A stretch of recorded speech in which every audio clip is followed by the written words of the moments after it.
തിരുവോണത്തിന് സദ്യവട്ടം ഒരുക്കാനുള്ള ആവശ്യ സാധനങ്ങൾ വാങ്ങാനുള്ള ഉത്രാടപ്പാച്ചിലാണ് മലയാളികൾ. കടകമ്പോളങ്ങളിലും പച്ചക്കറി മാർക്കറ്റുകളിലും വൻ തിരക്കാണ്. ഉത്രാട ദിനത്തിൽ ഉച്ച കഴിഞ്ഞാൽ ഉത്രാടപ്പാച്ചിലിന്റെ തീവ്രത കൂടും.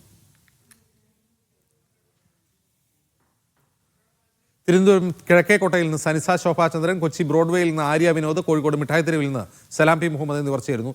ആദ്യം സനിസയിലേക്ക്. സനിസ, തിരുവനന്തപുരത്ത് മഴയുണ്ടോ? ഇല്ല ജിൻസ്, തിരുവനന്തപുരത്ത് വളരെ തെളിഞ്ഞ ഒരു കാലാവസ്ഥയാണ്. ഓണം മൂഡ് തന്നെയാണ് തിരുവനന്തപുരത്ത് എല്ലായിടത്തും. വളരെ തെളിഞ്ഞ കാലാവസ്ഥ. ഇപ്പോൾ മാർക്കറ്റൊക്കെ കാണാം, ജനത്തിരക്കൊക്കെ ഉണ്ട്. ഇവിടെ കച്ചവടമൊക്കെ പൊടിക്കുന്ന ഒരു കാഴ്ചയാണ് നമുക്ക് കാണാൻ കഴിയുന്നത്. ഇവിടെ വസ്ത്രങ്ങൾ, അതുപോലെ പച്ചക്കറി കടകൾ, എല്ലാ മാർക്കറ്റ് ആകെ ഉണർന്ന ഒരവസ്ഥയിലാണ്. ജനത്തിരക്ക് രാവിലെ നമ്മൾ ഇവിടുന്ന് ലൈവ് എടുക്കുമ്പോൾ നമുക്കറിയാം കുറച്ചുകൂടെ വിജനമായ വീതികളായിരുന്നു. എന്നാൽ ഇപ്പോൾ ഇവിടെ ജനനിബിഡമാണ്.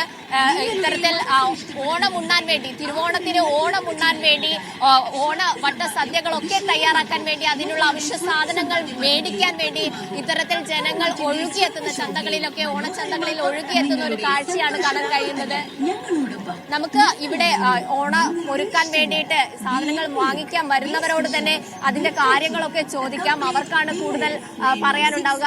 അമ്മ, ഓണമല്ലേ, എല്ലാം എല്ലാം വാങ്ങിച്ചു മക്കളെ, സകലത് വാങ്ങിച്ച് തുണി അവസാനം വാങ്ങിക്കാൻ വന്ന്. തുണി എടുക്കാൻ വന്ന് എന്താണ് എടുക്കുന്നത്? പുളിയറക്കാരം ഉണ്ടാണോ? സാരി ഉണ്ട്, സാരിയൊക്കെ തന്നെ എടുത്തത്. നാളെ അപ്പൊ തിരുവോണം ആഘോഷിക്കും. ഈ മാർക്കറ്റിലൊക്കെ എങ്ങനെ വിലക്കുറവുണ്ടോ? വിലക്കുറവുണ്ട്, നല്ല വിലക്കുറവുണ്ട്. 100 രൂപയ്ക്കും ഉണ്ട്. പാവങ്ങൾക്കുള്ള അതിന്റെ കണക്കിന്, പൈസയുള്ളവർക്ക് അതിന്റെ കണക്കാക്കി എടുക്കും. വലിയ തിരക്ക് ഇല്ല, നമുക്ക് ചെന്നെടുക്കാം. തിരക്കായിരിക്കും, നല്ല തിരക്കായിരിക്കും വൈകുന്നേരം. കുറച്ച് ഇപ്പൊ രാവിലെ ആയതുകൊണ്ടാണ് കുറച്ച് കുറഞ്ഞിരിക്കുന്നത്. ഇപ്പൊ തിരക്ക് ഇനി കൂടും. ഇനി വയ്യ ശരിക്കും തിരക്കായിരിക്കും. അതെ അജിൻസ്, ഈ ഉത്രാടപ്പാച്ചിലിന്റെ ഒരു തിരക്ക് ഇനി വൈകുന്നേരം ആവുമ്പോഴേക്കും അത് കൂടിക്കൂടി വരുന്ന ഒരു കാഴ്ചയായിരിക്കും നമ്മൾ കാണുക. ഇത് ഇപ്പോൾ ഉത്രാടപ്പാച്ചിലിന് മുന്നേ, തിരുവോണത്തിന് മുൻപ് എത്ര അവധി ദിവസങ്ങൾ കിട്ടിയാലും മലയാളികൾ ഇത്തരത്തിൽ ഈ ഓണത്തിന് വേണ്ട സാധനങ്ങളൊന്നും വാങ്ങി വെക്കില്ല. ഉത്രാടപ്പാച്ചിലിൽ ഈ സാധന സാമഗ്രികൾ വാങ്ങിച്ചാൽ മാത്രമേ ഈ മലയാളികൾക്ക് മനസ്സ് നിറയൂ. ഇത്തരത്തിൽ നിരവധി പേരാണ് ഇപ്പോൾ നമുക്ക് കടകളിലൊക്കെ കാണാം. നല്ല ജനത്തിരക്കാണുള്ളത്. വസ്ത്രങ്ങൾ എടുക്കാൻ വേണ്ടിയിട്ടാണ് കൂടുതൽ പേരും എത്തുന്നത്. ചേച്ചി, സാധനങ്ങളൊക്കെ മേടിച്ചോ? ഓണത്തിന് വേണ്ടിയിട്ടുള്ള ഓണത്തിനുള്ള സാധനവും ഡ്രസ്സെല്ലാം മേടിച്ചു. നല്ല സന്തോഷമുണ്ട്. ഈ വർഷത്തെ ഓണം അടിച്ചു പൊളിക്കാൻ തന്നെ തീരുമാനിച്ചു. എങ്ങനെ വിലക്കുറവൊക്കെ ഉണ്ടോ? വിലക്കുറവുണ്ട്. എല്ലാ സാധനവും എല്ലാത്തിനും വിലക്കുറവില്ല. സാധാരണ ഇതില് വിലക്കുറവുണ്ട്. സാധാരണക്കാർക്ക് വാങ്ങിക്കാൻ പറ്റുന്നു ഈ വർഷത്തെ ഓണത്തിനുള്ള സാധനങ്ങൾ എല്ലാം സെറ്റായി. ഇനി ഓണം ഉണ്ടാ മതി. തീർച്ചയായിട്ടും അത് നല്ല ഒരു കാര്യമാണ്. ഹാപ്പിയാണ്. Thank you.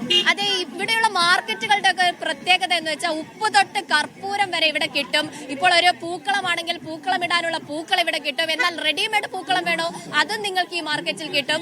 പിന്നെ ഇല്ല, ഒരു സദ്യക്ക് വേണ്ട ഇല മുതൽ അത് മടക്കി കളയേണ്ട പാക്കറ്റുകൾ വരെ ഇവിടെ ലഭിക്കുമെന്നുള്ളതാണ് ഇത്തരത്തിലുള്ള മാർക്കറ്റുകളുടെ ഒരു പ്രത്യേകത. പിന്നെ എടുത്തു പറയേണ്ടത് വഴിയോര കച്ചവടക്കാർക്കും ഇത് നല്ലൊരു ഓണക്കാലമാണെന്നതാണ്. ചേച്ചി, എങ്ങനെ പോകുന്നു കച്ചവടമൊക്കെ?